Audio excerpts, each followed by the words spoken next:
Hello, hi Geshe. Hi, sorry, I just had to, yeah, okay. Okay. I had to plug in my cable. All right. Are you ready to go? Yes, we are ready. Okay, great. Um, let's start with a little bit of meditation, just some breathing meditation. Okay. To let go of any thoughts of the past or of the future, just to be in the present moment.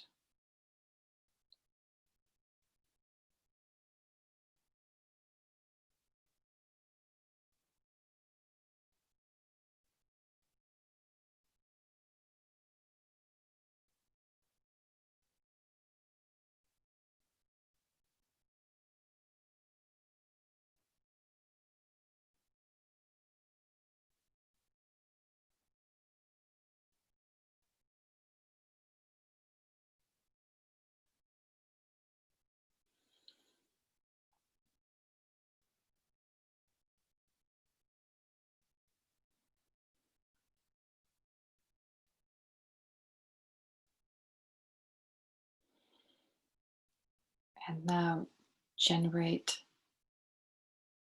a motivation that is driven by great compassion for all sentient beings by thinking of the fact that sentient beings are suffering everywhere, needlessly and desperately trying to remove their sufferings. So generate the thought, may they be free from all their sufferings.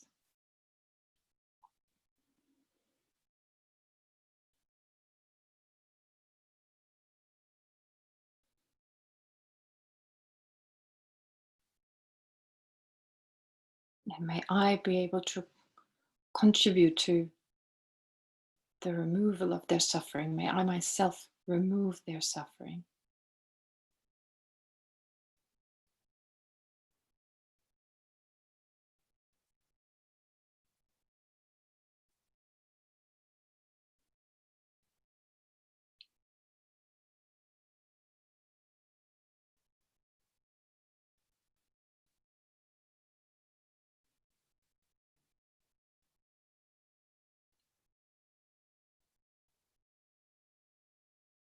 May this session today become a cause for me to gain a better understanding of emptiness and thereby strengthen my wisdom, my understanding.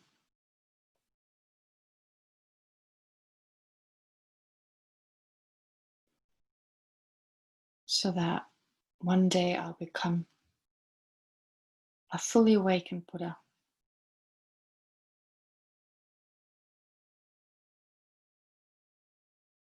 Which enables me to most effectively work for the benefit of all sentient beings.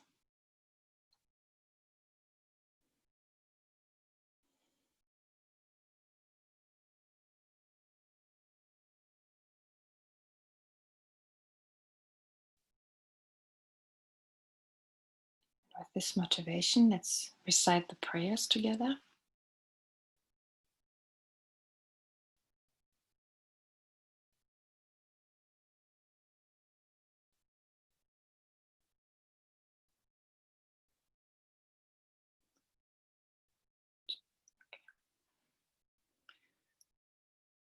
All right, thank you. I go for refuge until I'm enlightened to the Buddha, the Dharma, and the Supreme Assembly. By the accumulation of merits of practicing generosity and so forth, may I become a Buddha to benefit all sentient beings. I go for refuge until I'm enlightened to the Buddha, the Dharma, and the Supreme Assembly. By the accumulation of merits of practicing generosity and so forth, may I become a Buddha to benefit all sentient beings. I go for refuge until I'm enlightened to the Buddha, the Dharma, and the Supreme Assembly. By the accumulation of merits of practicing generosity and so forth, May I become a Buddha to benefit all sentient beings. And so, with the strong wish to become enlightened for the welfare of all sentient beings, we then recite and meditate on the four immeasurable thoughts. Again, after each line, I'll make a break, I'll keep a break for you to be able to reflect on the meaning. May all sentient beings have happiness and the causes of happiness.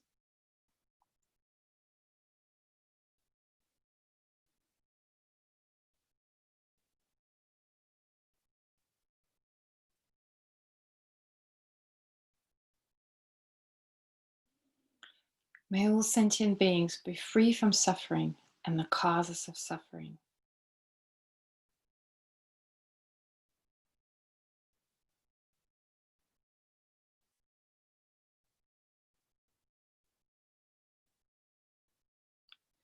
May all sentient beings never be separated from happiness that is free from suffering.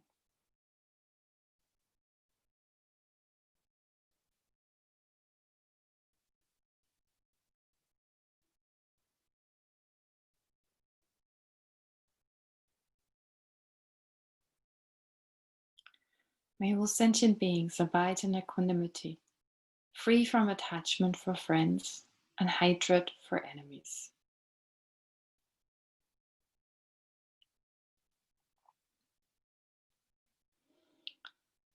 All right. Well, today we got to a part of the sutra that is probably the most difficult one, most difficult part. I mean, the four profundities we went through, they're already difficult, but then this part adds a little bit of, some difficult ideas, but we'll go through them slowly. So just to remind you, so far, we started the sutra with the title of the Heart Sutra, then the homage by the translators, and then the actual sutra. And the actual sutra started off with just giving you a sense of the background, the common background that we can all perceive, which contains information about who's the speaker, at what time did it take place, where did it take place, who is the audience. And then the uncommon background, uncommon in the sense it's not directly obvious to us. It describes the Buddha being absorbed in a particular type of concentration. And that type of concentration specifically inspiring Avalokiteshvara, first of all, to engage in the meditation on the ultimate nature of all phenomena, to meditate on emptiness. At the same time, it inspired Shariputra to ask a particular question, to ask about what is the perfection of wisdom, or what is wisdom, what does emptiness refer to, basically. So what is the emptiness of all phenomena? What does that refer to? And then, of course, it inspired Avalokiteshvara to answer in a very effective way. And as we've heard many times, this is in particular a Mahayana sutra. It's a sutra where it's important to generate compassion, and we've done that, starting off with great compassion, generating bodhicitta. It's a Mahayana sutra in the sense of the main motivation is the aspiration to become enlightened. That's the main motivation, the main wish or thought, that conjoined with wisdom becomes one of the main causes to become enlightened. So that is a Mahayana sutra that is implied by the fact bodhisattvas are present. They're mentioned at the very beginning, plus Avalokiteshvara is the main speaker. And of course, the question is, how should a son or daughter of the lineage, basically someone who's generated bodhicitta, how should they now practice? And Avalokiteshvara answers by way of he answers by way of explicitly talking about emptiness, but implicitly also talking about the stages a person goes through once they have generated bodhicitta and an understanding of emptiness. So this is the essence basically of the Buddhist path, From the point of view of method, it is the wish to become enlightened, driven by great compassion, driven by the wish to benefit sentient beings, to remove their suffering. And then there's wisdom, which most important is the wisdom understanding emptiness or realizing emptiness. And so here it's the wisdom realizing emptiness that is explicitly set forth, but it's at the same time implicit, or as in Tibetan they would say, hidden, in a hidden way, the path is set forth. So the different levels of how, once you generated bodhicitta, once you have generated this wisdom, how you proceed through the different levels to then become a Buddha. And Avalokiteshvara, when he starts answering, initially he gives just a rough explanation, which is with regard to a short, is kind of, it's from the point of view of the implicit meaning, the implicit stages or levels of path that are described. It describes the path of accumulation and the path of preparation. And then the four profundities, form is empty, emptiness is form. Those four profundities, they implicitly also teach a more extensive version of the path of accumulation and the path of preparation. Now, just to remind you again, what are we talking about here? It sounds very complicated. It actually isn't that complicated. So if you hear it once, you hear it twice, it becomes easier as you continue. And maybe I'll just use an example that is used in the scriptures. The example that they give is in particular with regard to emptiness. Emptiness is said to be indescribable. Emptiness is said to be beyond words. Emptiness is inconceivable. So these are the words that are usually used. Now, what does that mean? It means something very specific. In fact, actually, if you think of any experience you have, when you think of the experience of eating pita bread, like really good pita bread, well, getting hungry. So really good pita bread. So it's indescribable. I mean, try to describe the taste of pita bread when you've never had it, right? I mean, like, whoa, it's fluffy, it's this, it's that, but it never exactly describes the taste of pita bread. So it's indescribable.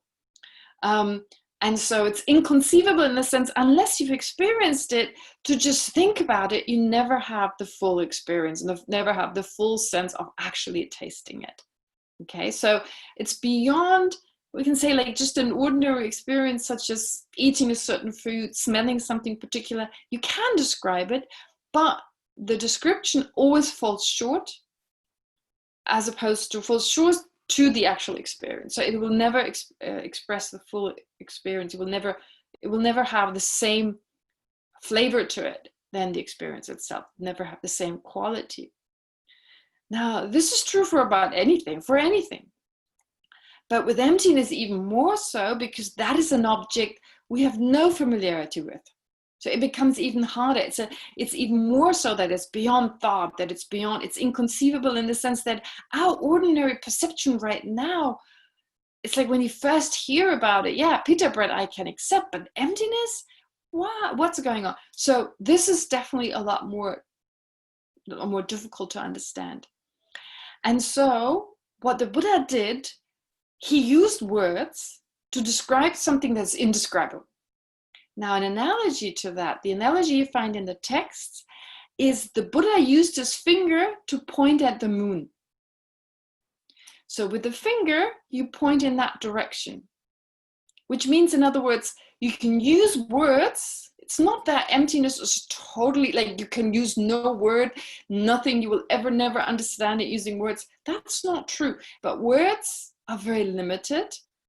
However, the only means which the Buddha had to teach emptiness was using words.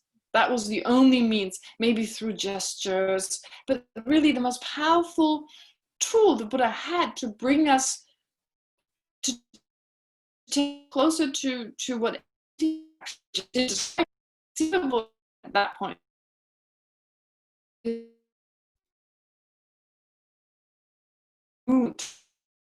Okay, your finger is merely pointing in the direction of the moon. And so for a person to understand what the moon is like, if the moon is like the emptiness, oh, my internet connection is unstable.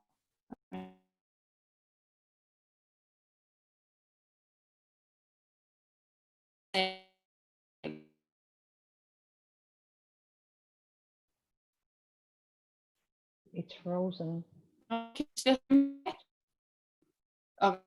So now the moon is like emptiness, right? The moon is like emptiness, and right now we cannot see the moon.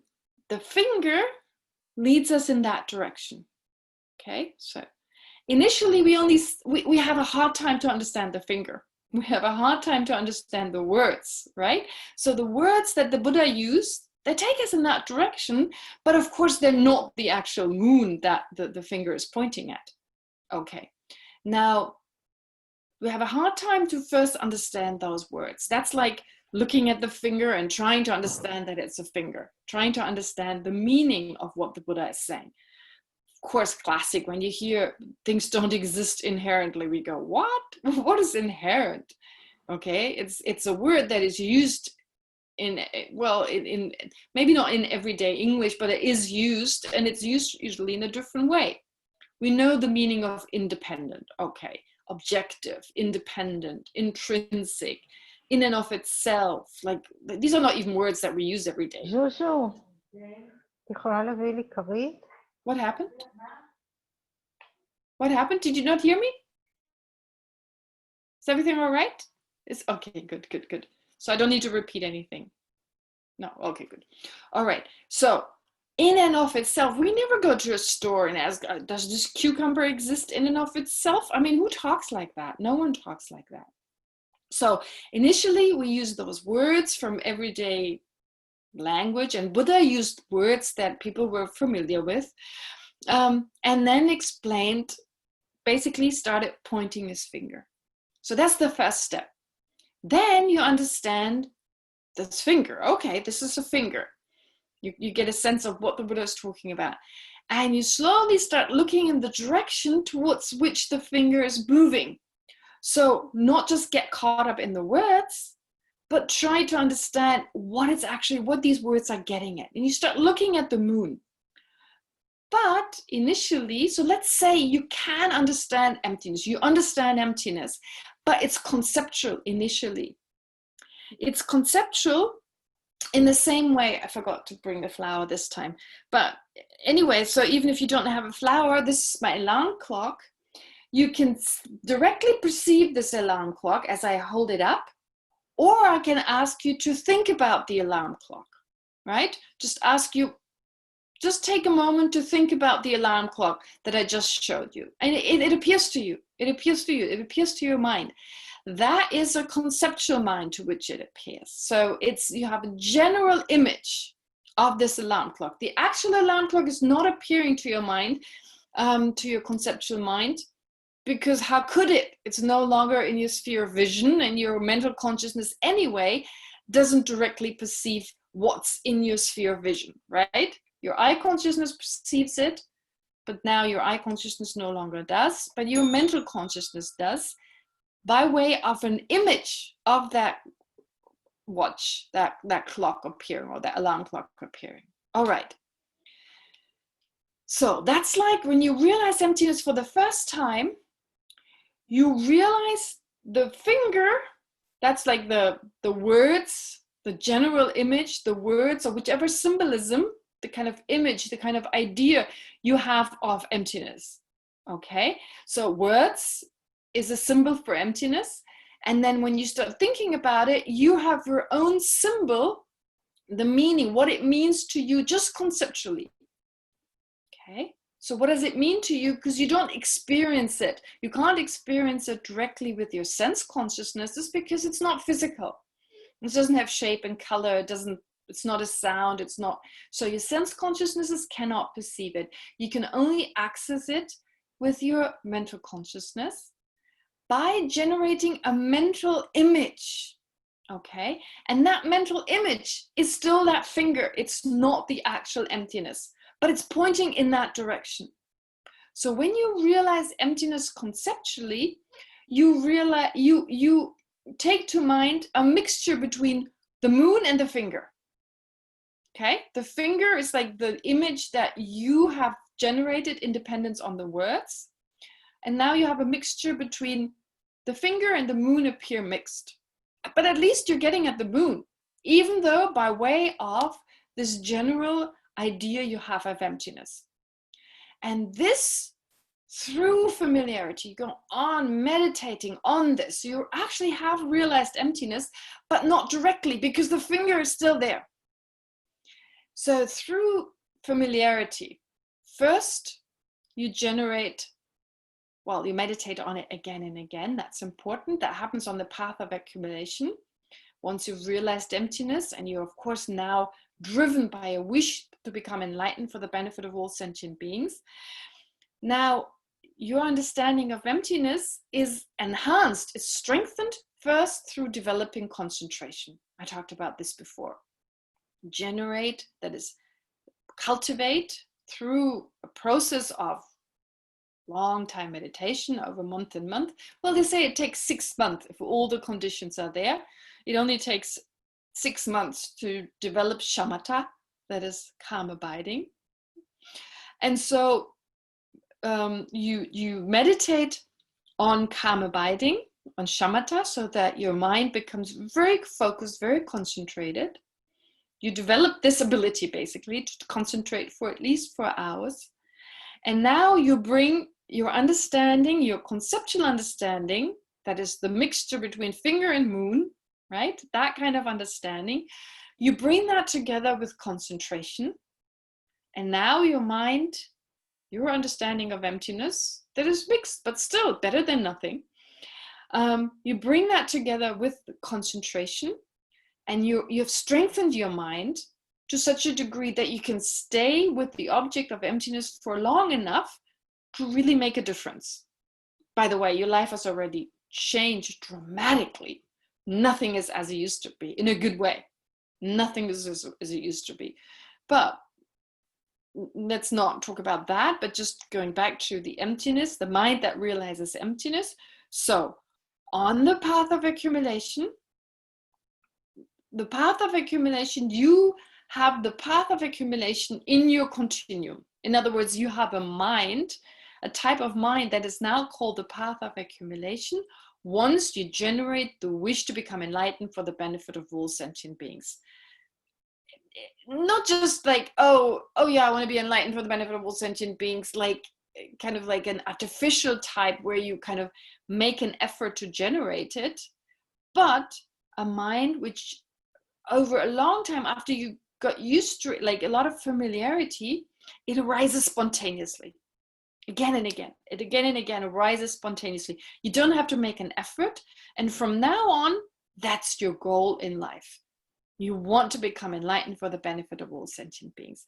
When this spontaneous wish that is uncontrived, non-artificial, it just arises naturally because it makes so much sense to you.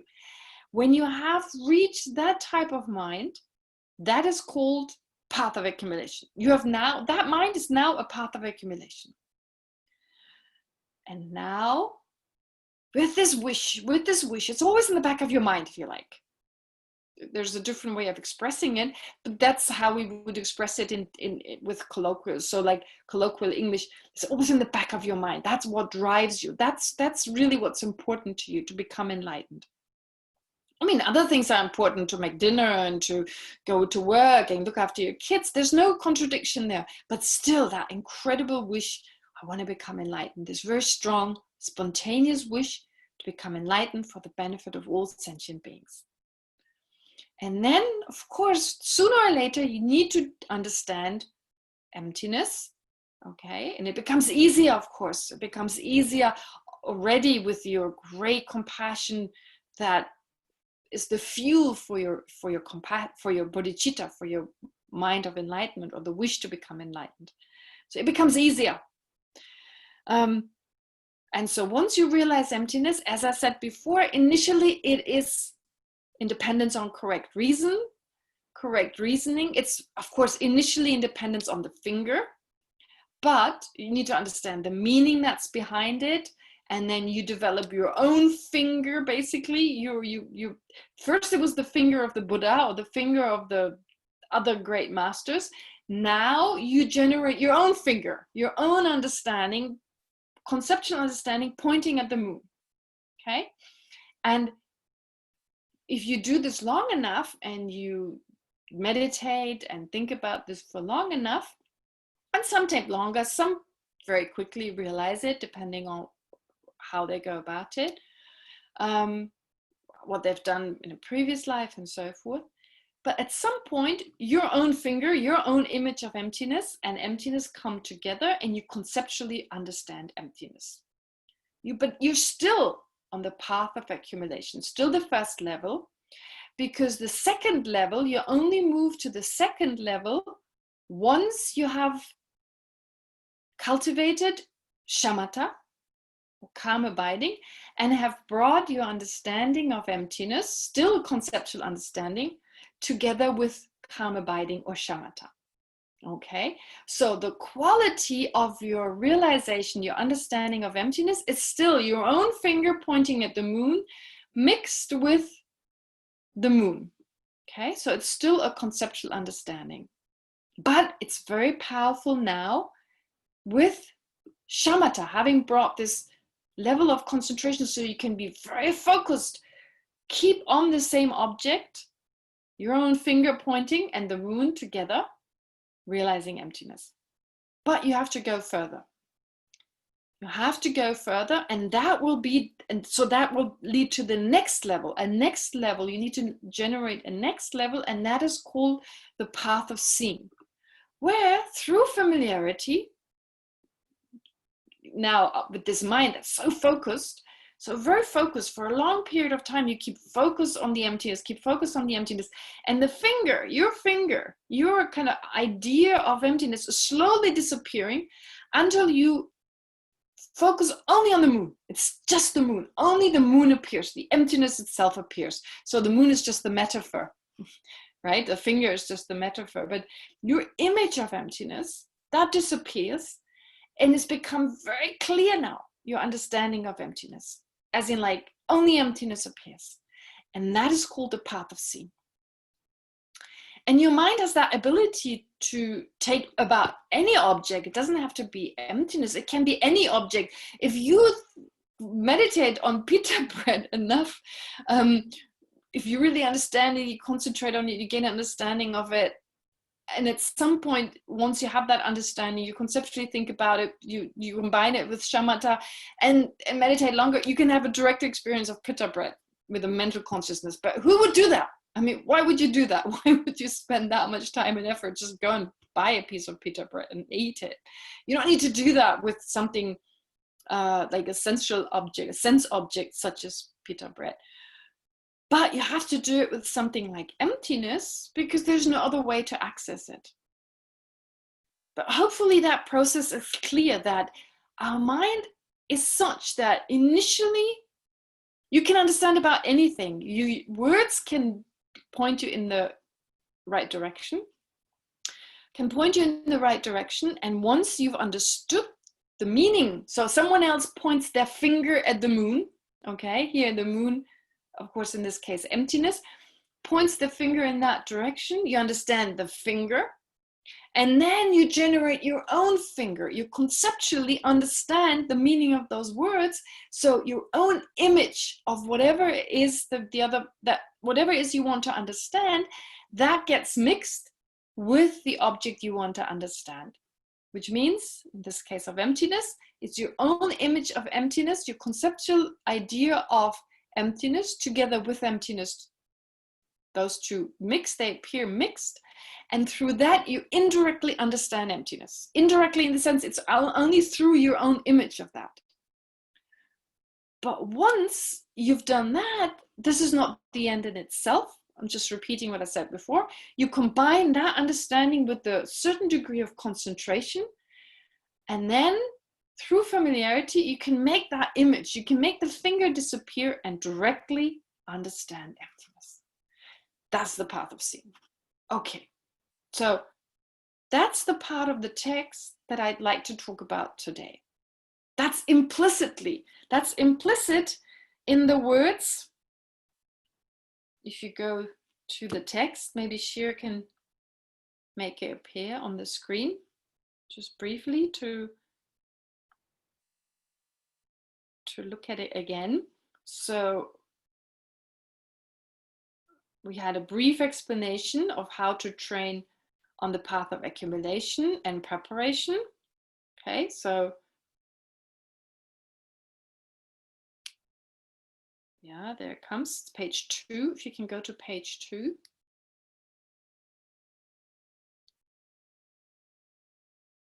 Okay, I'll just keep talking. So there's first a short or a brief explanation of how to train in the perfection of wisdom on the path of accumulation and preparation, those two paths that I just explained. Accumulation, conceptual understanding of emptiness; preparation, conceptual understanding of emptiness combined with shamatha, or this deep state of concentration. So during those levels, you, okay, sure, is this showing up on your screen? Not yet. Never mind. If you have the text in front of you, anyway, doesn't matter. So the point is here that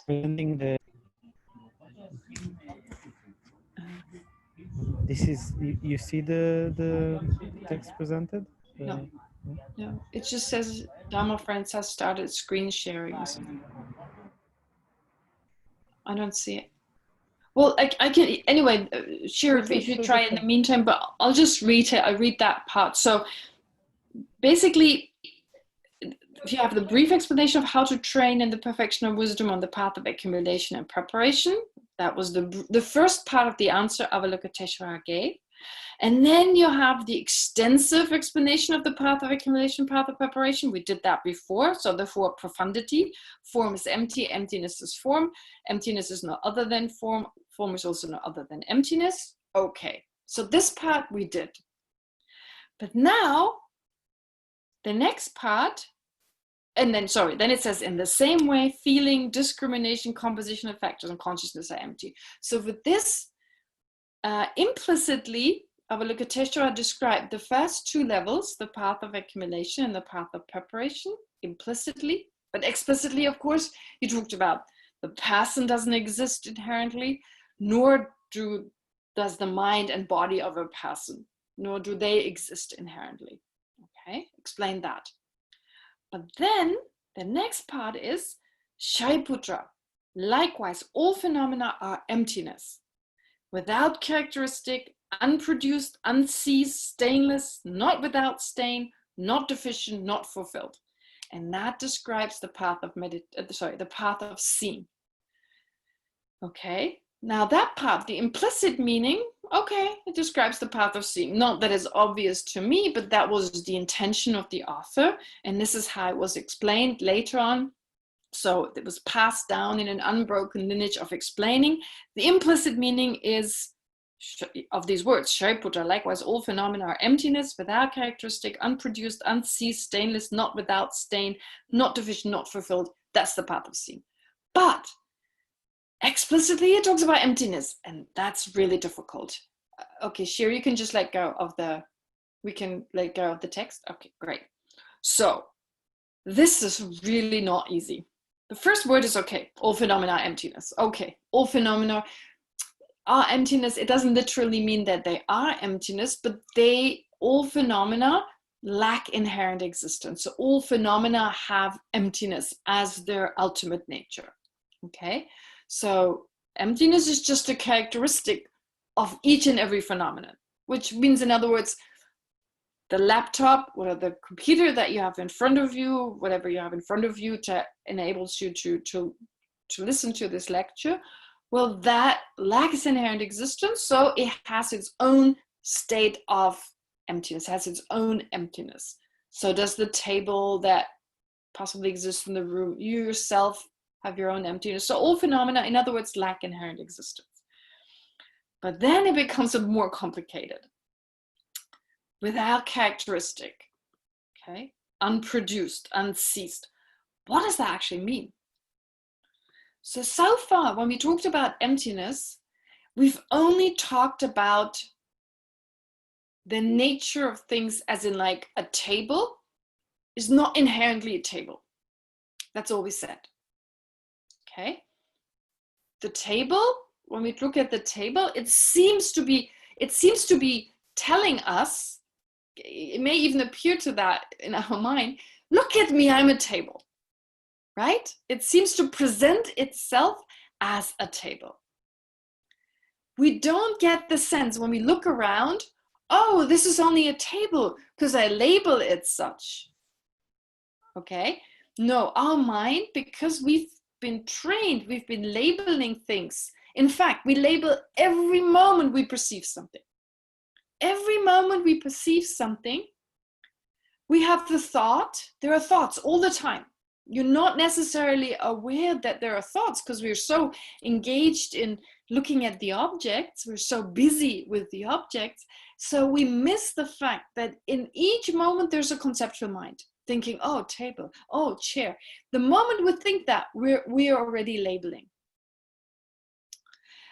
It's very interesting when you start looking at your own mind, when you start watching your own mind. And Geshe during his last, well, no, I'm a little behind now, but with the lessons he's given you, and you may want to listen to it again, I think it was the one right after Sakadawa, the third or fourth lesson, when he gave a very extensive way how to meditate on the mind. So that kind of meditation enables you, of course, also to become aware of your own conceptual mind, besides the sense consciousnesses, to become more aware of the conceptual mind being present.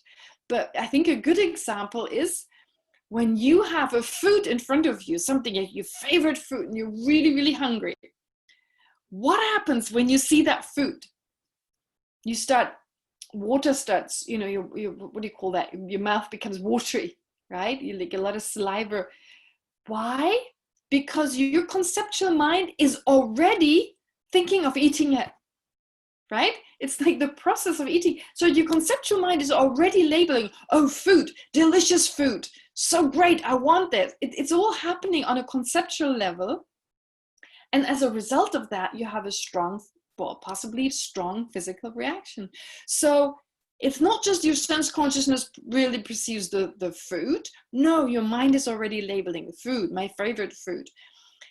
And it's ascribing this food qualities. If you like this kind of food, at least the thought, oh, this is delicious food. You're just labeling it. You remember last time I briefly mentioned it? You've had that kind of food in the past, and that caused you to have a pleasant experience.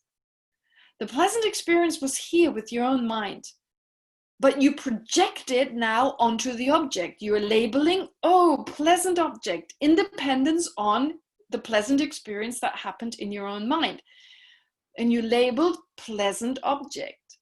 But because of our tendency to see whatever quality we ascribe to something as inherent in the object, we now project that pleasantness into the object. We think it's in and of itself without my ascribing it that pleasantness. No, it's in and of itself pleasant. And so I want this. I believe this pleasantness is going to be given to me by this object, and I want it.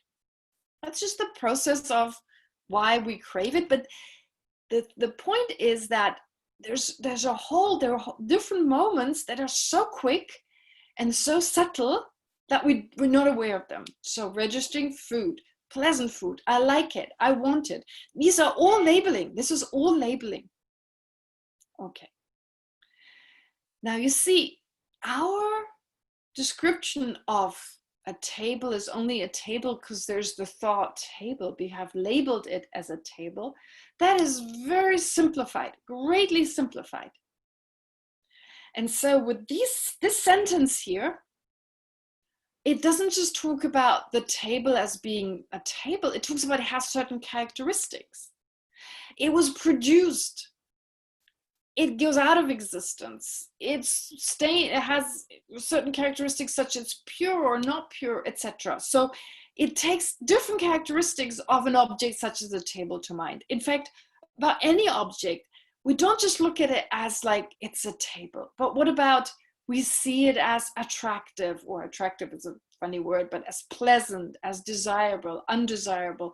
We see it as big, small. We ascribe it different characteristics. What else? We understand what its cause is.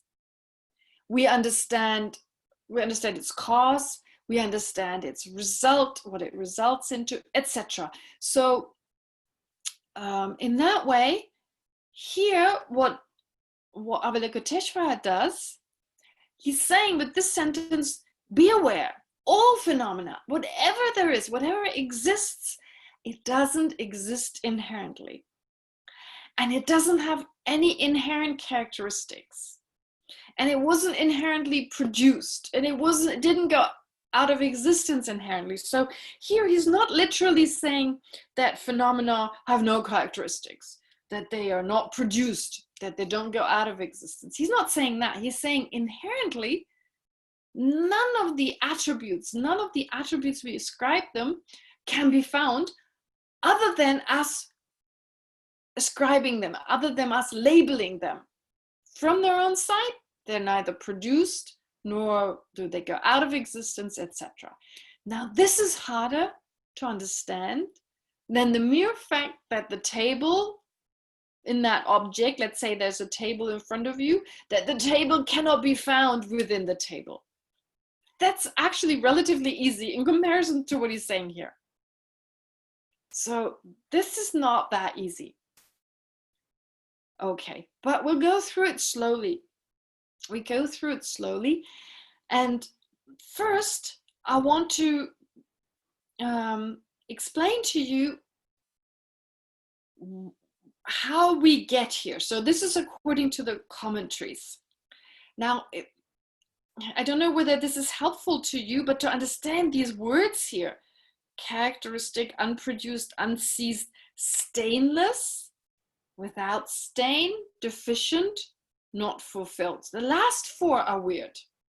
The last four are a little bit difficult. And I'm not sure I like the translation necessarily, but let's see. First of all, here, what it's saying is basically all phenomena lack inherent existence. So then someone may ask, well, does that mean they have no characteristics? If they lack inherent existence, does that mean they have no characteristics? Well, conventionally, of course, we say they have characteristics. Of course, we say a table is big, a table is round, a table, whatever the table is, it changes moment by moment. It has certain characteristics. Of course it does. Conventionally, but not independently, that is inherently. So, does it have characteristics? Yes, it does, but it doesn't have inherently. Now, someone may wonder, if it doesn't have inherent characteristics, well, then it was not produced by something. For some people, to not have inherent characteristic means it couldn't exist. Okay, actually, when you think about it, before we understand emptiness, it makes sense to us. Like, what? It doesn't have any inherent, it's not inherently a table, it doesn't have any inherent qualities. Well, what do I have left if it's not that? Well, merely a conventional table, conventional characteristics that the table has. And we look at that, but just to understand those 8 words here. So someone asks, okay, so you're saying nothing exists inherently, so everything is empty. Does that mean it has no characteristics? Inherently, no. Conventionally, yes. Okay, then he goes on to say, well, so nothing is produced. It's not produced by an inherent cause, some cause that gave rise to it. And in answer to that is no, not inherently produced, right? I mean, what is production anyway? We'll talk about this a little bit. So something has created it, yeah, but not inherently. And so something that was created conventionally, let's say, yeah, conventionally it was created, but not inherently.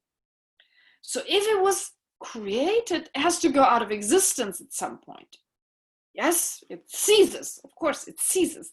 But not again, ultimately, only or inherently, not inherently, only conventionally. Okay, so far, okay, you can see there's this discussion basically. Someone hearing, oh, phenomena don't exist inherently. Well, that means they have no characteristic, they're not produced, and they don't go out of existence.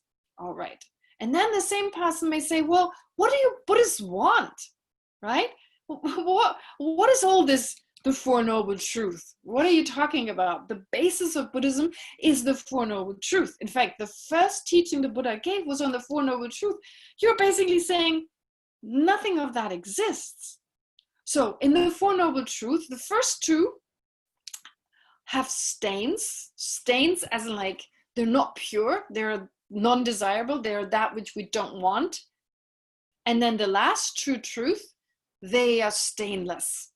Okay, that's a different way of talking about that which we want to get rid of as like having stains, like being dirty, and that which we want to develop as being pure. Okay, is there anything inherently negative and something inherently positive? So negative and positive would be the words we use. In the Buddhist language that is used, is like you have stains, like dirt. It's like dirt on our mind. That's not in the nature of our mind. Just as the dirt in a t-shirt is not in the nature of the t-shirt, you can wash it off. So that's the kind of analogy that is used, that our mind is actually pure. And that like water, you know, the mud, whatever's extra in the water, it doesn't affect the H2O, so therefore you can remove it. In that way, stains. Another analogy, our mind is like the sun that is clouded by clouds. So from where we stand, the mind is clouded, right? The mind is obstructed, but the actual nature, the sun is not in any way affected. So the point I'm trying to make is that we talk on a conventional level, we talk about the dirty stuff that we want to get rid of, and the pure stuff like love and compassion we want to develop. So having stains and being stainless. Therefore, earlier on, when we heard phenomena do not exist inherently, they have no inherent characteristic, they're not inherently produced, and they're not inherently, don't go inherently out of existence. The question that arises, well, then there's no discrimination between from a Buddhist point of view, the things you should develop, the positive things and the negative things. And from a Buddhist point of view, the answer is, you're right. They're only conventionally positive and negative, desirable and undesirable. And then the answer is, well, then the question that arises is, well, then you do not decrease. Deficient here means to decrease, actually. So you do not decrease the negative, you don't try to decrease the negative qualities and try to fill up on positive qualities, be fulfilled, or more, rather than fill up on filling up, on increasing. So kangwa here in Tibetan, the Tibetan word is kangwa, as in like filling your continuum with positive qualities and decreasing the negative qualities. You're not trying to do that either. And an answer to that is ultimately no. Conventionally, yes. Does that make sense? Okay, I'll repeat it one more time. Someone may argue, if phenomena don't exist inherently, they cannot exist at all. If they don't exist at all, they cannot have characteristics. If they don't have characteristics, then you can't produce them, and they do not go out of existence at some point. And you can't differentiate between those things that we should develop, good positive qualities, and those that we should discard, negative qualities. And if you can't differentiate between those, then there's no point, or there's no a decrease of negative qualities, and increase or filling our mind with positive qualities. That is what someone may assume. And in answer to that, what does Avalokiteshvara says? He says, well, ultimately, no. Inherently, no. Inherently, there are no characteristics. Inherently, there's no production. Inherently, there's no going out of existence. Inherently, there are no positive and negative qualities. And inherently, there's no decrease of negative qualities and increase of positive qualities. But conventionally, there is. So the path still makes sense. It makes sense. Everything the Buddha has said, in particular, summarized by the Four Noble Truths, it's still valid because conventionally, all that makes sense. But ultimately, there are no characteristics. Ultimately, there's no cause that gives rise to production, that produces something. There's no going out of existence by way of generating a result. Okay? There are no positive phenomena, no negative phenomena. There's no decrease of negative phenomena and increase of positive phenomena, and therefore Buddhahood. Okay? This is what this means. So, all right, having said this, let's see. And that's the hardest bit. Characteristics. How can the table is relatively easy. Like I said, no, I'm not saying it's that easy, but in comparison to what comes now, it's a little easier. Okay. Like I said before, we cannot find the table. Okay, right, table cannot be found. But now we're saying the table has no characteristics. Okay. What are characteristics of a table? For instance, it's impermanent. Impermanent. All right. When you hear table, when you hear impermanent, okay, you hear those words, and then that's like pointing your finger at a table, at the object that we describe as a table, okay? And when you hear those words, an image appears in your mind of a table. In fact, there's a sense there is this solid object, a table. But when you look for some tableness, something like an essence, you don't find it. Now let's look at characteristics of the table. One characteristic is that the table is impermanent. You agree, right? The table is changing all the time. Now that's not obvious right away. When you look at a table, it's like, nah, it looks the same as it did yesterday, right? But okay, things appear in a certain way, but that doesn't make it true because the subtle atoms that make up the table, I mean, they're not constant. They're constantly racing about. And if these subtle atoms that make up the table, if they're changing, well, the table itself is changing. How could the table not change? But its parts change. Okay, so just on an atomic level, and no one denies the fact that the table is made up of millions of atoms. So since the ingredients, that which makes up the table, these very subtle atoms, since they're always changing, right? Changing position, changing back and forth. I mean, just changing position means change. It doesn't mean it has to totally look different from moment to moment. It looks similar enough for us to be able to recognize, oh, earlier on, a similar table was here before, but it is still changing. Now, that is a characteristic. It's impermanence. It's changeability. But where is that changeability? Just as the table seems to appear as a solid entity, check whether there's a sense when you use the word impermanence, as if there was some solid kind of impermanence that you can stick on the table, right? It gives this kind of sense. There's a solid impermanence that's part of the table.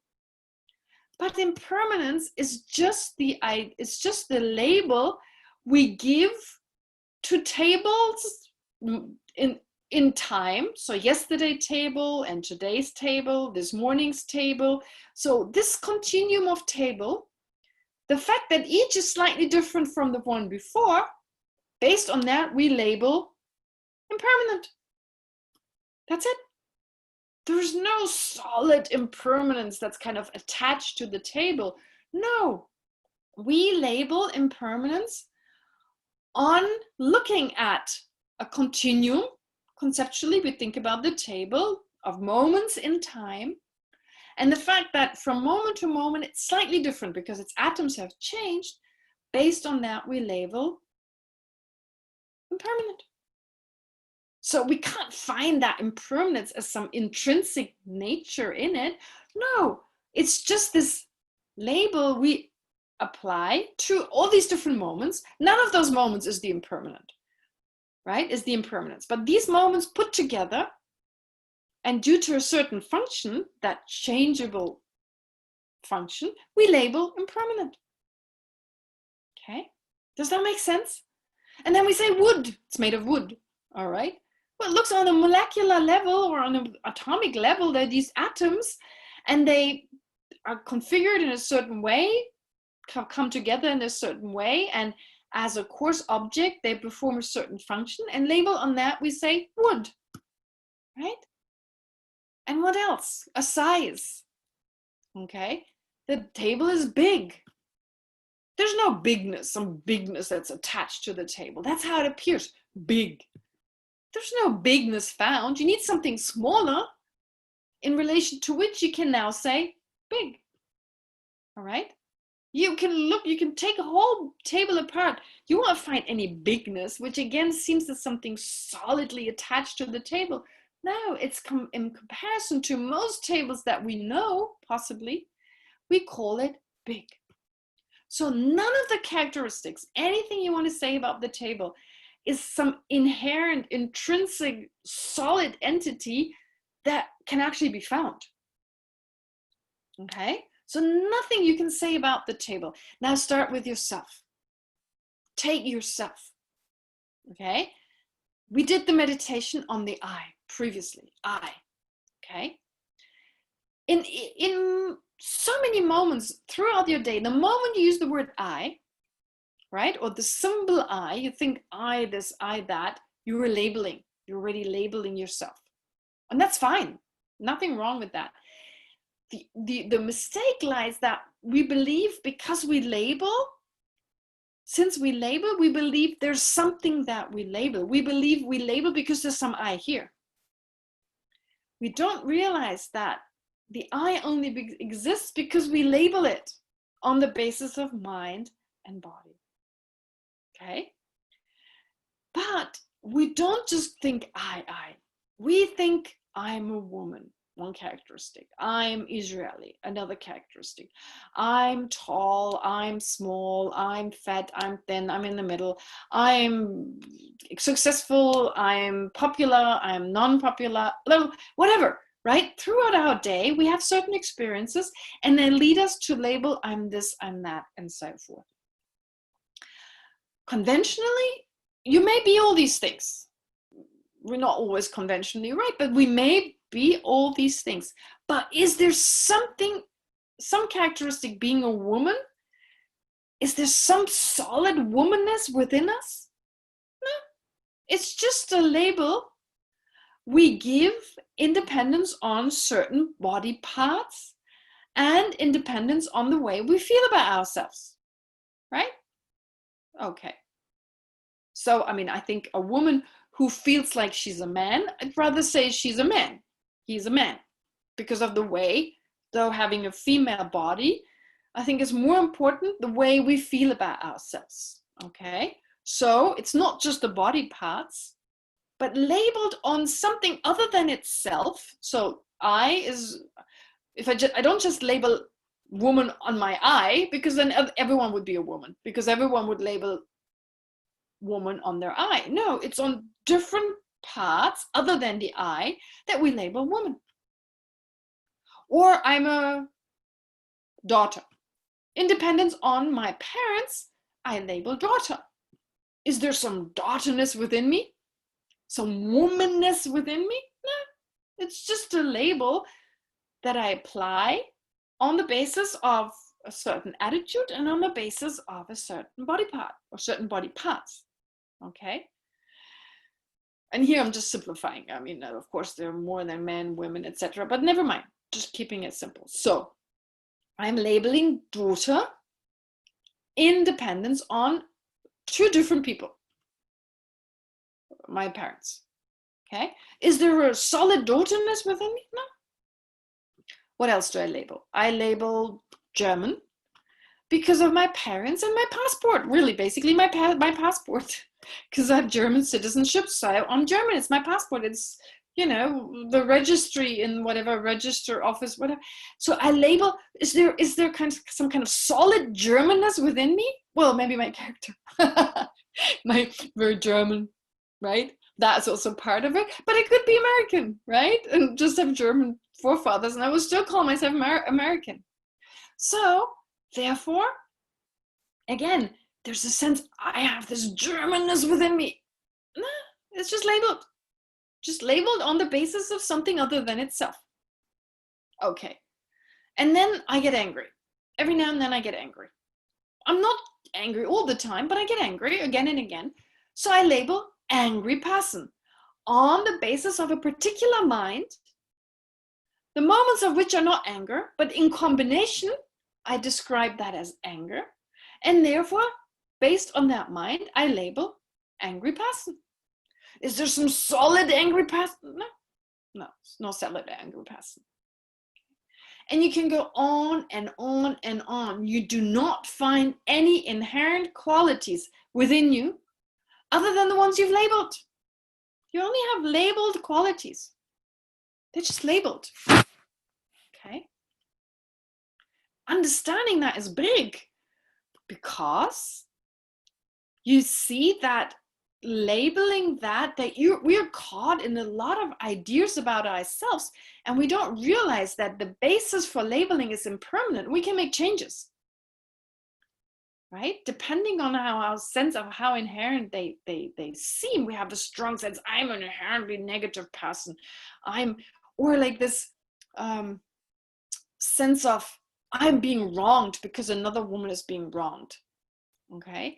Of course, we should always speak up when someone is being wronged. But I'm talking about an exaggerated sense. Like, I have this womanness within me, and all the women, they're on my side. And they're the man, they have this manness within them, a solid manness in them, and they're my enemy. I mean, it's just labeled. I mean, on the basis, there's no inherent womanness and there's no inherent manness. So our sense of an inherent womanness or an inherent manness can lead to anger or aggression towards the man. If we understand it's merely labeled, well, yeah, it's wrong to put down women, but not every man puts down women. So we have a sense, there's some sense of manness in another person, and that is in every person we call man. And if man do something negative, we associate with something negative, we may now generalize and think, oh, every man has that negative characteristic. We blend the two together. Now that's wrong. That's where racism comes from. Okay? We label, I don't know, person with blue eyes. And if I say people with blue eyes, they're bad people. Okay? So every time I see someone with blue eyes, I have a sense that there's a solid badness with those blue eyes. Okay? The blue eyes are merely labeled. And then that badness that I've ascribed to it, that is merely labeled. And they've come together here. In my case, I believe that anyone with blue eyes is inherently negative. Anyone with brown eyes is inherently positive, or the other way around. Racism works exactly in that way. We believe there's something intrinsic in them. And anyone who has similar basis of imputation, certain external, or maybe their beliefs or the color of their eyes or whatever it is, I mean, it's so random. Yeah.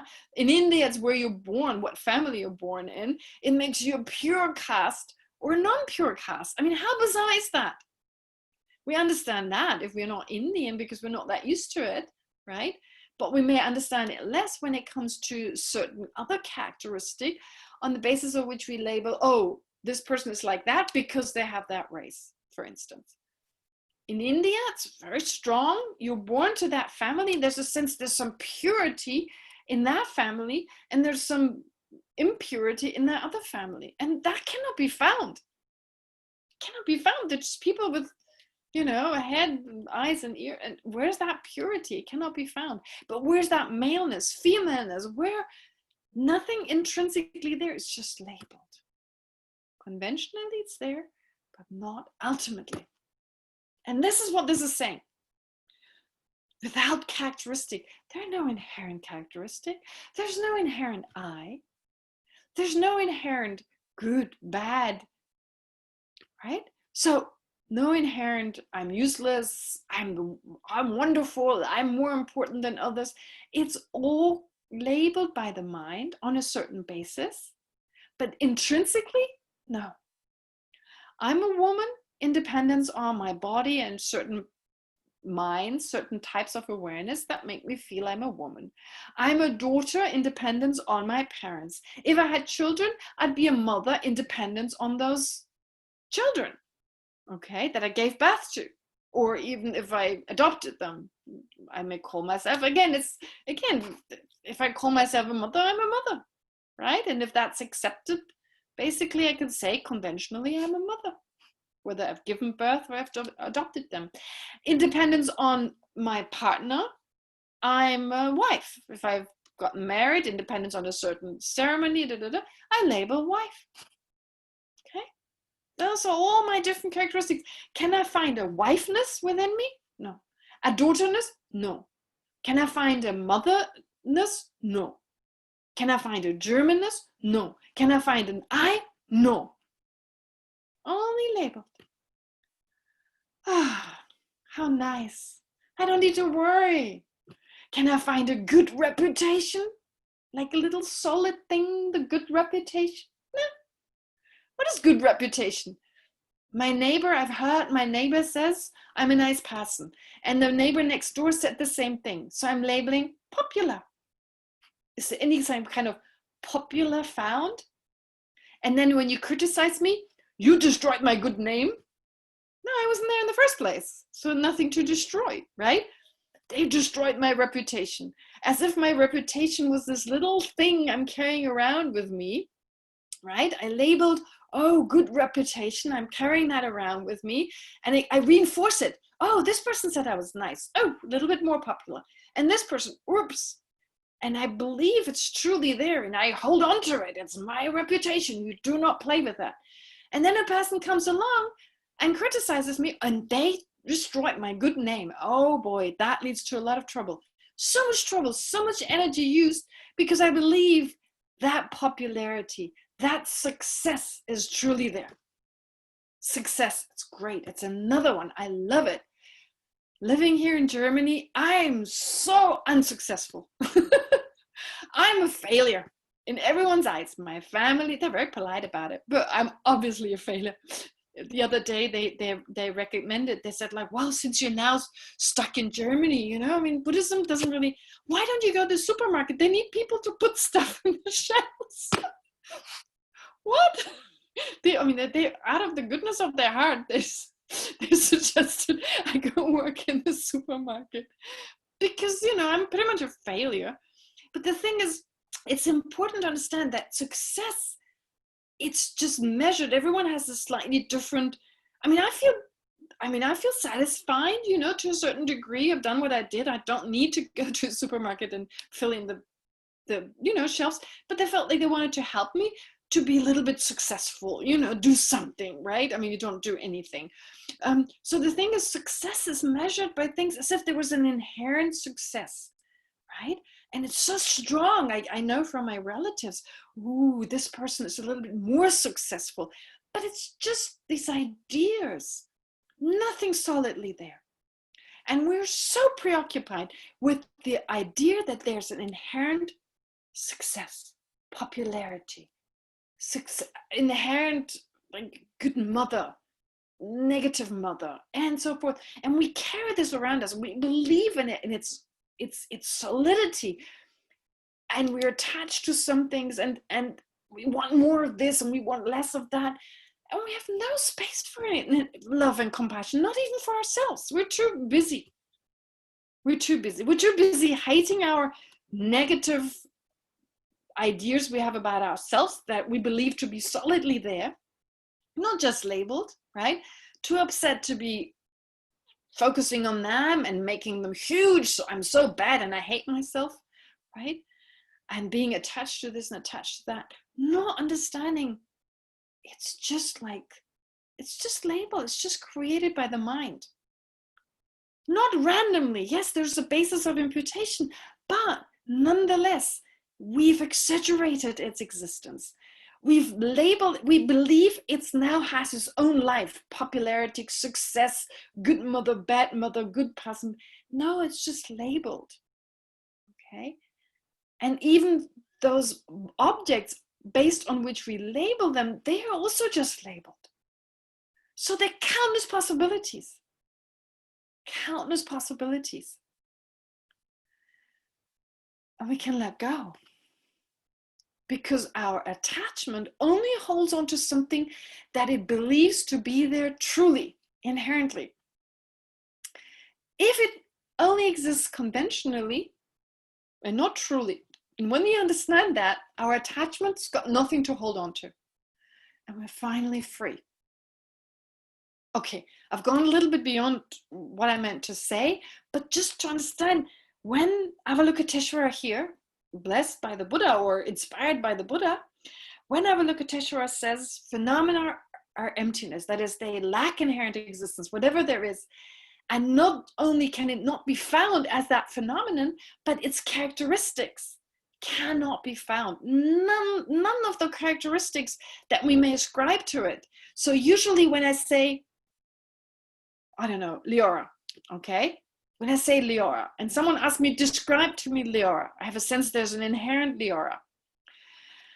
And as someone asked me, I asked someone to describe, or someone asked me to describe Leora, I talk about her characteristics, okay? Because if Leora existed inherently as Leora, I wouldn't need characteristics to describe her. But of course, I have to use characteristics to describe her because she's not inherently, doesn't exist as an inherent Leora.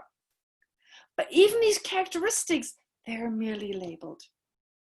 So she's conventionally there, and she has conventionally those characteristics. Okay, all right. That's the first part, and I'll tell you more is to come. And it's not easy when it says unproduced. What does it mean for a cause to give rise to something? All the causes that make me, and you, how do they exist? And I'm not talking about your parents. Not talking about your parents. I'm talking more specifically all the different causes and conditions. What makes a cause a cause? What makes a result a result? We don't question this. But this is enough. This will do for next time. All right, so please understand, what does Avalokiteshvara say here? He says characteristics don't exist inherently. So any characteristic, think of yourself or other people, it's merely labeled. It's labeled in dependence on many other objects that are other than itself. We label impermanent, good, bad, desirable, popular, successful, etc. Okay. All right. Questions? We have a little bit of time. I want to do a meditation on this and not spend too much time today. Well, at least be within the 1.5 hour limit. But if you have any question. I have a question. Please. It's like maintaining two systems in our mind, like dual system. One is looking at the conceptual things like waves in light, and the other is seeing the particles, like the emptiness. Like, and we need to switch between these two or maintain them together. You switch between this. Yes, Leora also kind of, to a certain degree, has also addressed this. There are two different perspectives. There's the perspective, okay, the perspective that nothing exists inherently as this, that, and the other. That's one perspective. That is just taking it from a negative side, the negative aspect.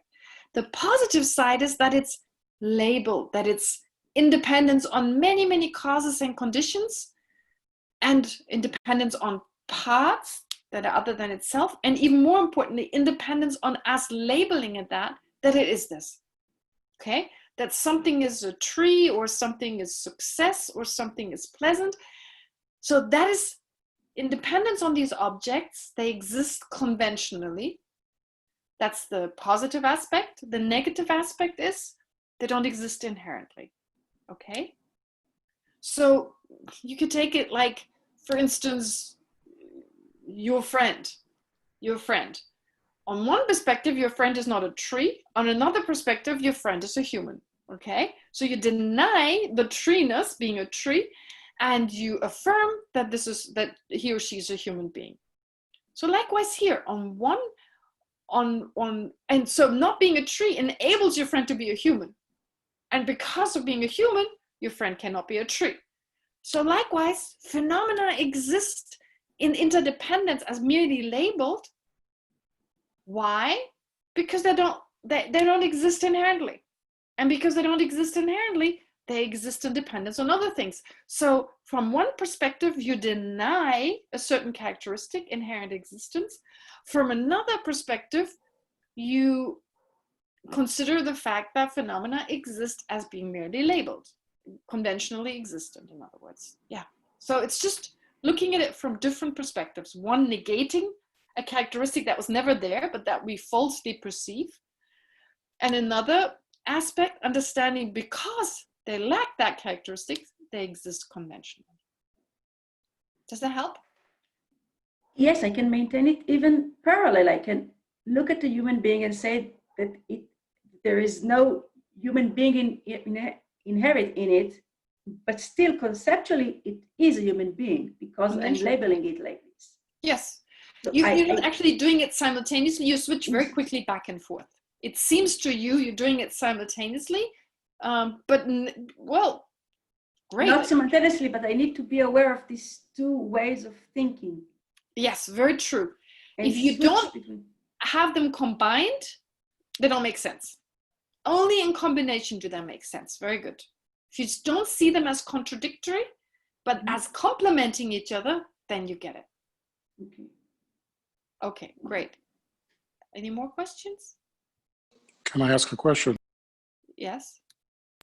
Would you say it is fair to say that consciousness is depends on itself or is an imputation of itself?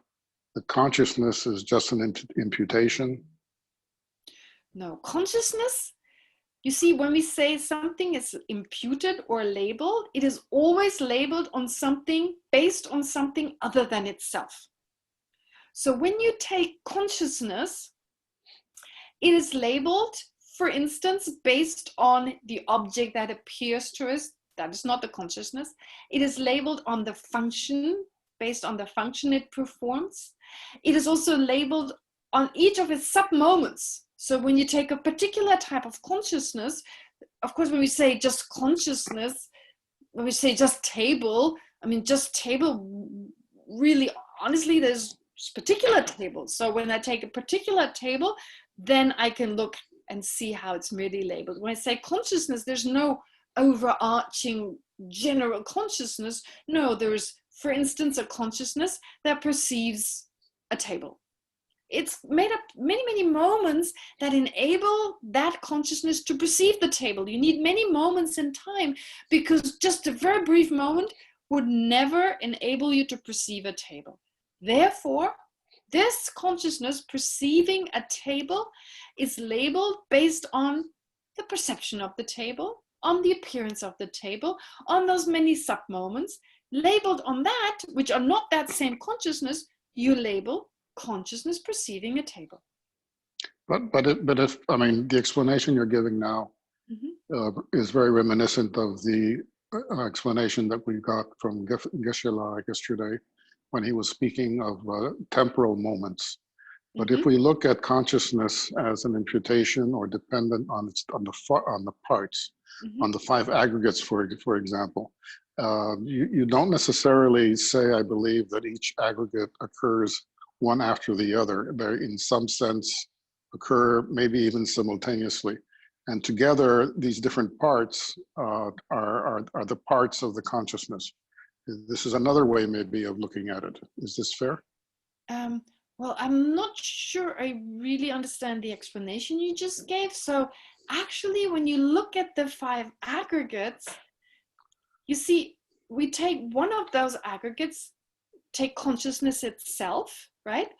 The five aggregates are just those 5 aspects, and each of those aspects is being labeled. So take consciousness itself. Consciousness always has an object, okay? Even if it's nothingness, then that's its object. So you always, something appears to it. And therefore it always consists of certain moments in time. It consists of a function, a perception, it consists of an object, and it's a consciousness is that, it's that entity which we label based on these parts that I just described. So really what you do is, in order to find out how consciousness is merely labeled, you look at the parts it's made of. You look at the part it's made of, okay? So labeling always takes place in dependence on the part it is made of. But it's also dependent on other things, on other aspects. For instance, being a mother is dependent on a child, etc. So in that way. But here with consciousness is pretty straightforward. As I said, the sub-moments it's made of, the appearance that it has, the what it does with this appearance, labeled on, based on that, I say consciousness. That's it. So that's just the labeling process. Of course, it's part of the 5 aggregates and it's more than that. But if I just want to find out based on what is the basis of imputation? Well, that's what I just described. Does that help a little? Anyway. No, I'm just contemplating the different aspects of the emptiness of consciousness. And yes. So I think you say that the emptiness is dependent on parts, dependent on the causes and results. It depends on imputations. And I'm trying to contemplate all of these aspects of consciousness. No. The emptiness is not dependent. It is empty because consciousness depends on causes and conditions, because consciousness depends on its parts, and because consciousness depends on being labeled consciousness based on those parts. Therefore, it is empty. Therefore, it lacks inherent existence. Thank you. Okay, so great. Sorry, I didn't want to cut you short, but I wanted to make sure we have some time to meditate, and you'll be welcome to ask more questions next time. Just because last time I was so, I went overtime.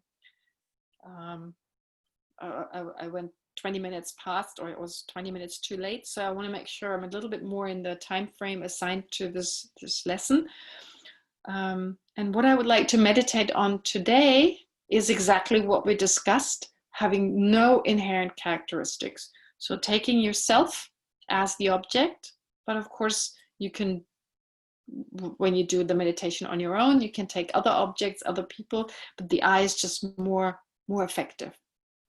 So just to find that any as characteristic we ascribe to ourselves, male, female, etc., and just find out that they are merely labeled on the basis of something other than itself, and therefore to find that there's no intrinsic manness, womanness, Israeliness, etc. Okay. All right, let's do that as before, but we start out again with some breathing meditation to calm your mind, to be in the present moment. And then I guide you through the meditation.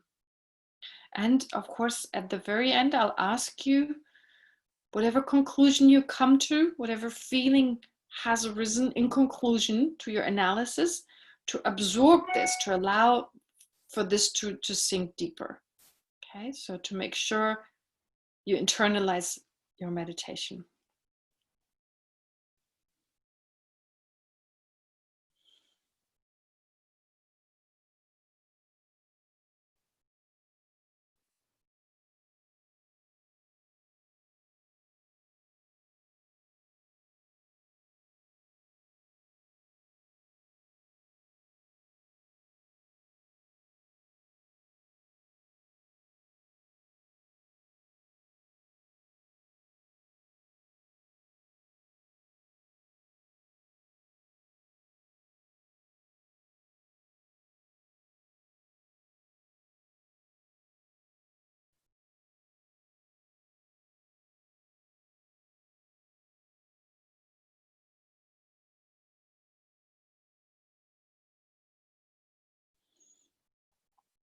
Now take a moment to become aware of yourself,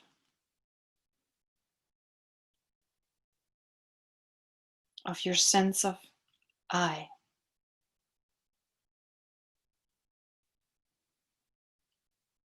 Such as the I that is meditating.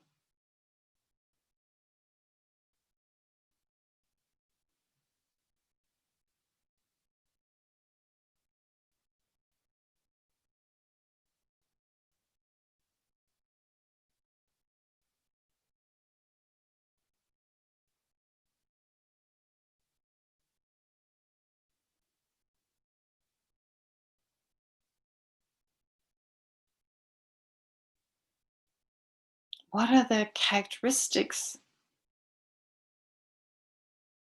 of that I?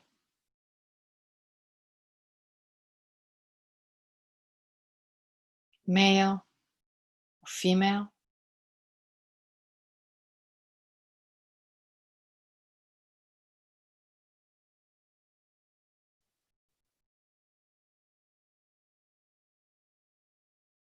Being Israeli?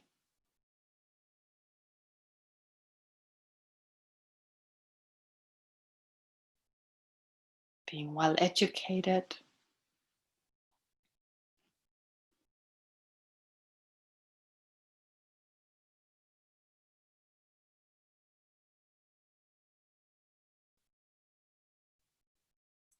Just become aware of your sense of I and its endless characteristics.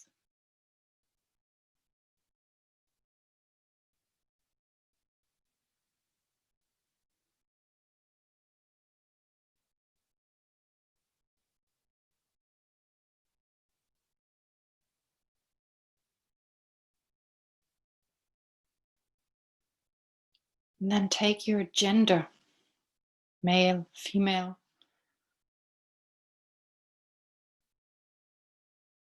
or any other gender that you ascribe to yourself.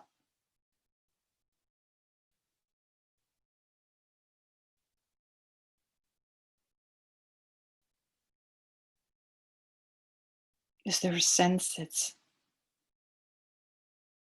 inherently within you?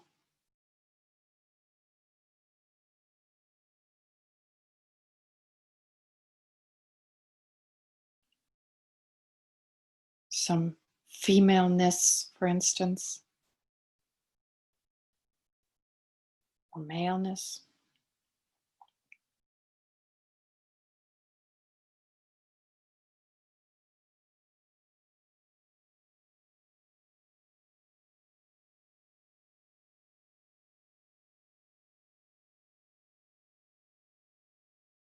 Does it feel like it's intrinsic to you?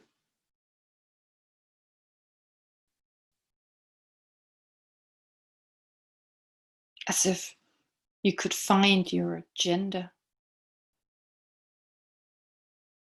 as an essential quality of yourself.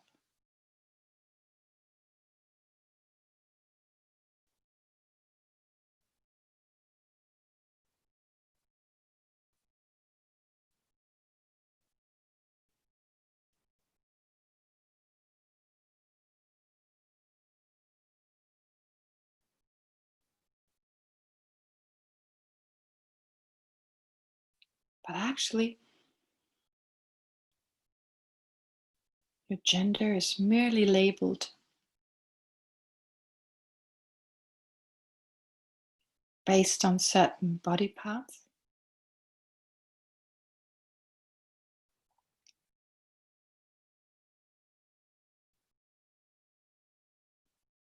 And a particular type of identity with your gender, mental attitude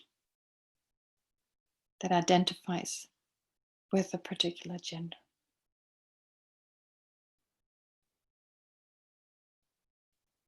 Based on that,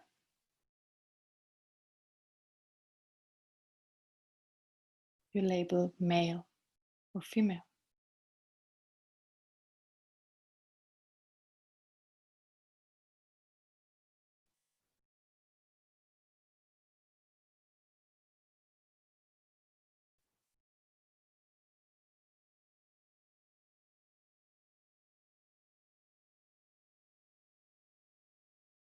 And what about your sense of being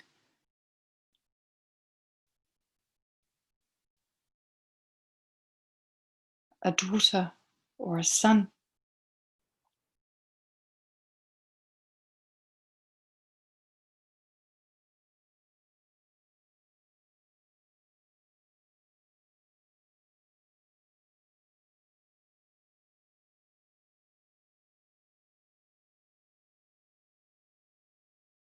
That's also just labeled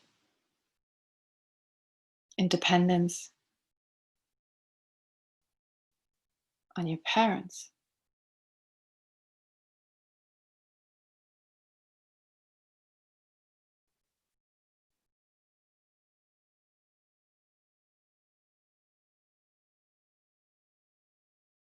There's nothing intrinsic that makes you son or daughter.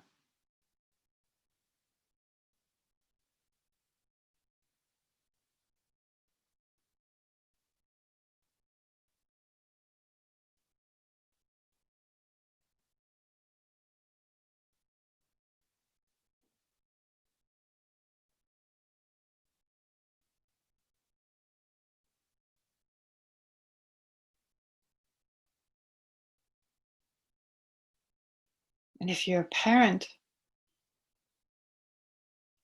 mom or dad,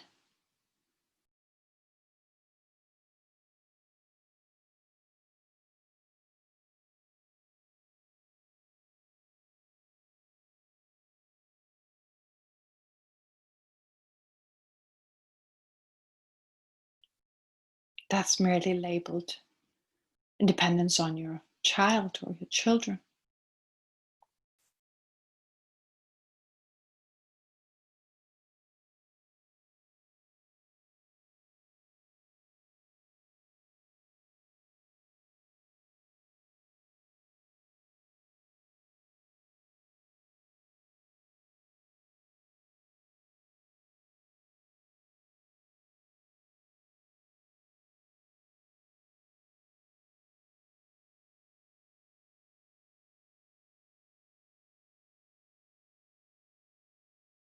How about your sense of being popular or unpopular?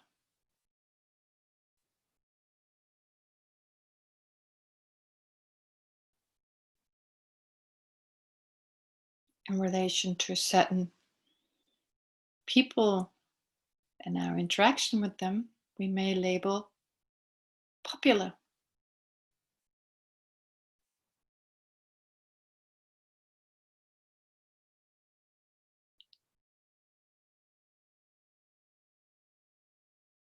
Can you find any intrinsic quality of being popular within your mind or body other than the one labeled?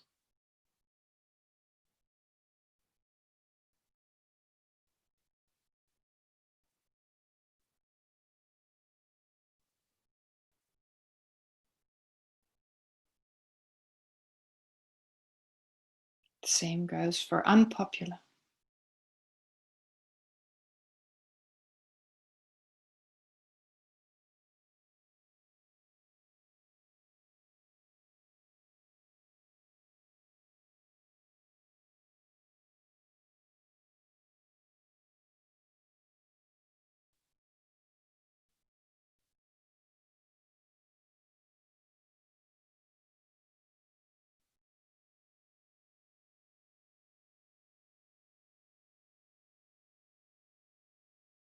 And how about successful?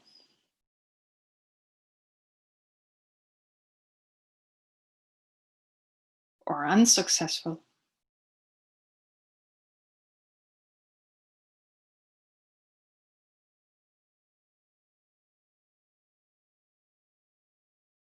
Can you find any intrinsic quality being successful or unsuccessful within you?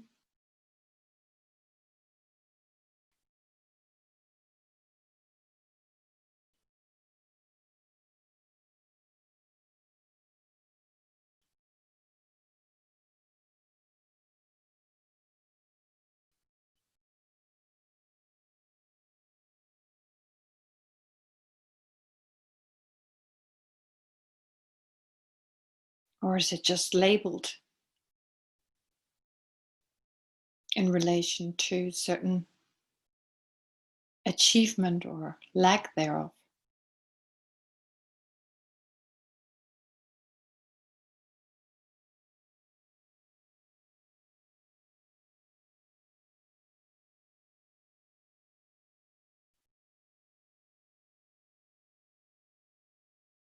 And what is the basis of imputation for success anyway?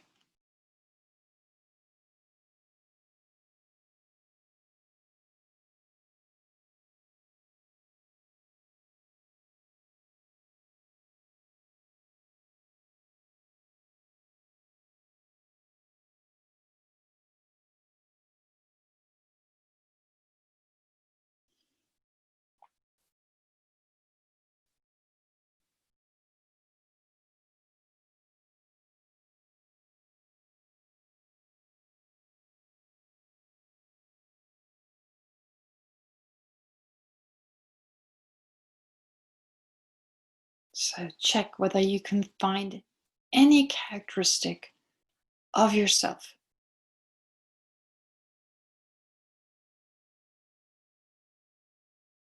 that is intrinsic to your mind and body and not merely labeled.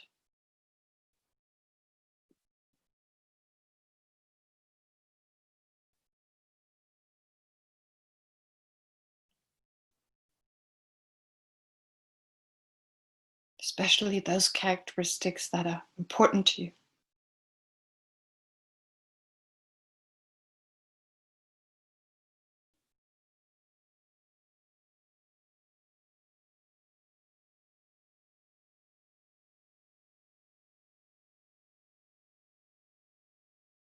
That you're attached to or feel resentment towards.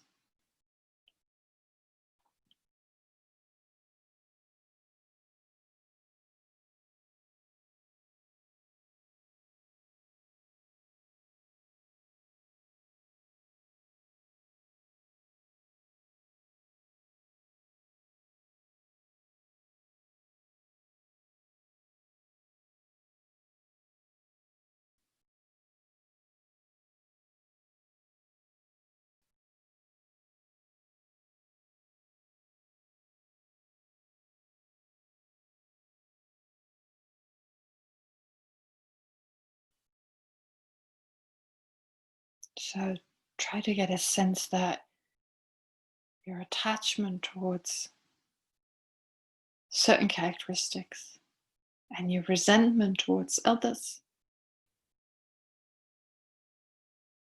do not make any sense,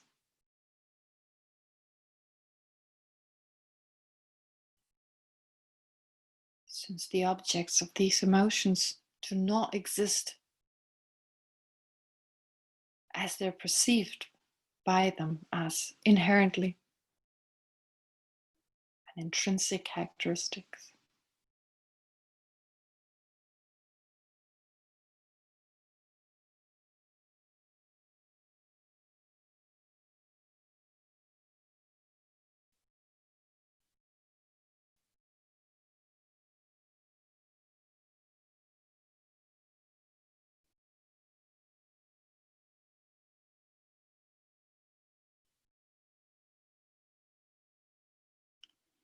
So now to internalize your meditation, take a moment to focus on whatever conclusion you've come to and allow for it to sink deeper.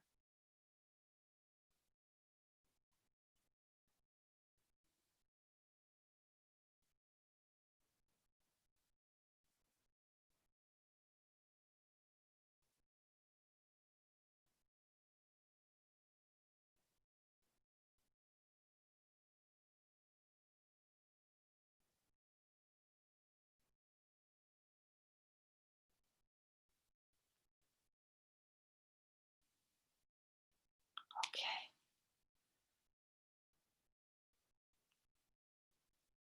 All right. So now to conclude today's session, May whatever we learned today, what we meditated on today, and whatever conclusion we've come to, may that become a cause for us to deepen our understanding of how we ourselves and all other phenomena exist in reality. And may we generate the wisdom that is able to remove whatever is extra in our mental continuum, such as anger, resentment, and so forth.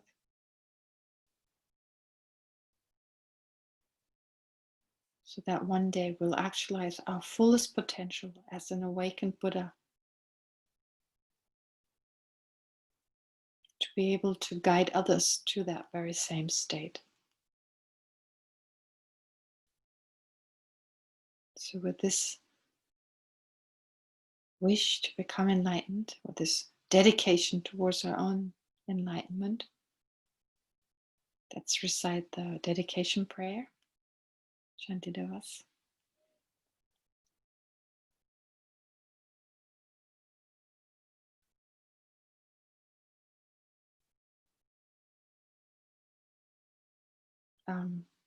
Share, it hasn't shown up yet.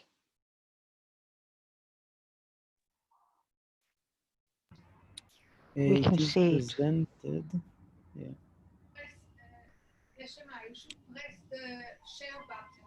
We see. You see it, okay. Yeah, we see. All right, can someone read it then? I'll just listen.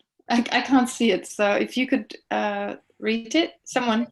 May all beings everywhere, plagued by sufferings of body and mind, obtain an ocean of happiness and joy by virtue of my merits. May no living creature suffer, commit evil, or ever fall ill. May no one be afraid or belittled, with a mind weighed down by depression. May the blind see forms, and the deaf hear sounds. May those whose bodies are worn with toil be restored on finding repose. May the naked find clothing, the hungry find food. May the thirsty find water and delicious drinks.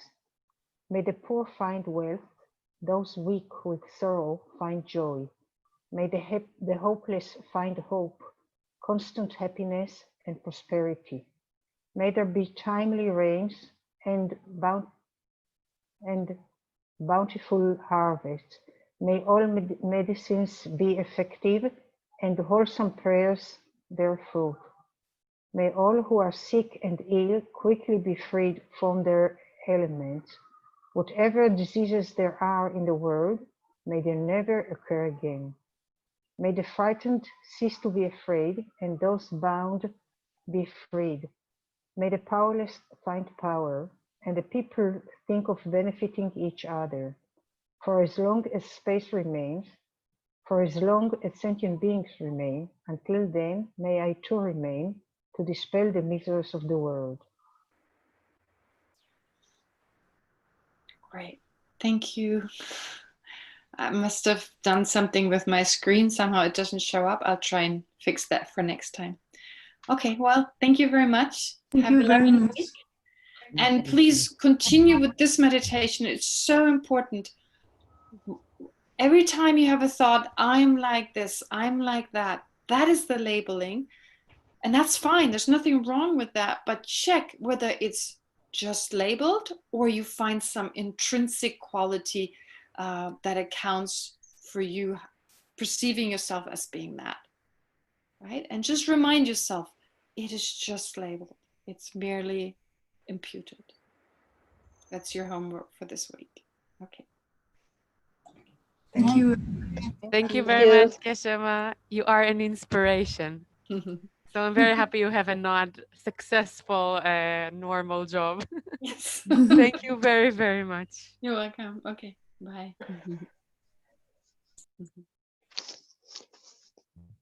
Thank you very much. Bye-bye. Bye. Bye. Thank you. Bye, Iki. Bye, Gila.